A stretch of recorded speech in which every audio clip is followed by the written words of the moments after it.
I would think, though, that 3 touchdowns to 2. In whose favor? I certainly hope the Mounties. I got Mountie fever. I caught it up at the pep rally.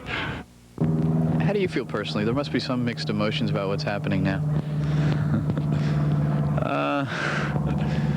Yeah, I guess there are. They're difficult to express. That the only thing that I can say is that I think I feel closer to Dad here, doing what I'm doing, and I probably hurt more doing that. But it's also a great feeling. It's a strange type of thing. I really don't want to be here, and yet it's the only place to be.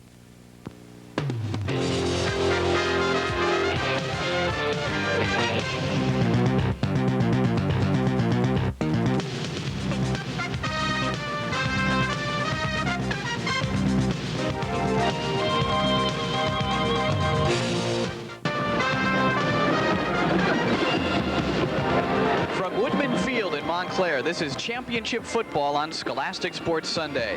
Today, the 10-0 Montclair Mounties meet the 9-0 Randolph Rams for the North Jersey Section 2 Group 4 State Championship. Good afternoon, everybody. This is Glenn Crooks, along with Steve Tober, and a lot of emotion today, not just because it's a state championship game, but there are other reasons as well. Take Randolph, for instance. Remember earlier this year, winning their 41st consecutive game, setting a new state record. And today, they have a chance to set another state mark, 49 games without a loss. And in between, the death of their head coach, John Bowers Sr. And Steve, a lot for some young men to take. Glenn, the emotional roller coaster that Randolph has been on is something none of us can really estimate or determine. It's a team that's been through an awful lot without being said. Today, one of the largest crowds ever to see a high school game, upwards of 12,000 maybe here at Woodman Field, and it's going to be interesting to see how these 17 and 18-year-old young men perform. Randolph, again, coming in, has not lost in 48 straight. Montclair, though, broke a 48-game winning streak of Westfield in 1973. Will history repeat itself? We'll have to see. There's a lot of emotion on the Montclair side as well. There has been much speculation that Jack Davies, the 7-year coach of the Mounties, will step down at the end of this season. It's been rumored before that Jack would step down. He'll be 60 in February, and the rumors which dogged Butch Fortunato, who preceded Jack, are following now against Davies.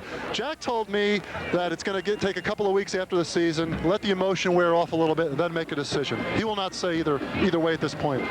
So it's more than just the state finals for both these clubs. And on the field, let's talk a little bit about some of the key players. First, on the Randolph side of the ball. Glenn, obviously, quarterback Mike Groh, one of the premier passes in New Jersey this year. He can hand the ball off to Justin Malinchak, an outstanding fullback who scored 22 touchdowns in all. Eric Shabe is an excellent wide receiver. Then you get linemen, Dave Mitchell at guard, Kevin Bray at tackle. They have it all offensively. Defensively, Malinchak at linebacker, Shabe in the secondary, Mitchell up front, along with a bunch of other players. They're strong on both sides, without being said. And John Bauer Jr. now guiding that squad, 19 years an assistant to his father, John Bauer Sr. On the Montclair side, the Mounties 10-0, looking for their first ever 11-0 season. Who are their key players? Well, Glenn, a multi-dimensional Montclair team. Quarterback Lamont Ponton, one of the most improved players in the state of New Jersey this year. 12 touchdown passes. He has 3 excellent receivers. Steve Sudavar, Jason Curry, who I predict will be in the NFL in 5 years. He's only a junior. And Brian Marriott, the tight end. They also have fine running backs, Terrence Garrison and Corey Higgins, and a strong, big line. They're basically a 2-platoon team, Glenn. As we know, Randolph goes with about 12 players. There has been a lot of talk about that, the 2-platoon for Montclair versus the Randolph 12. John Bauer Jr. seems to say that won't make a difference today. What do you think? I don't think so. At this point of the season, I agree with John Bauer Jr. In this kind of a day, it's cool in the high 40s, low 50s. I think emotion and everything that's riding on this game is going to carry both teams, regardless of who's going both ways.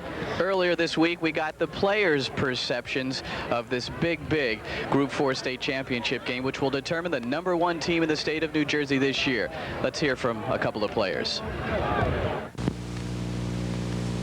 the approach in practice wasn't much different. We did the same thing we've done all year, but I think the attitude's different because the seniors realize that this is it. There is no next week, and this is our chance to make our final mark on Montclair football, win 11 games this year, something that's never been done in the history of Montclair football, and go undefeated, something that hasn't been done since 1964, I don't think. This is definitely the most that's ever happened to any team with the streak and Mr. Bauer, and I don't know. I'm going to miss playing with these guys, but it's over now, so go out with a big win, hopefully.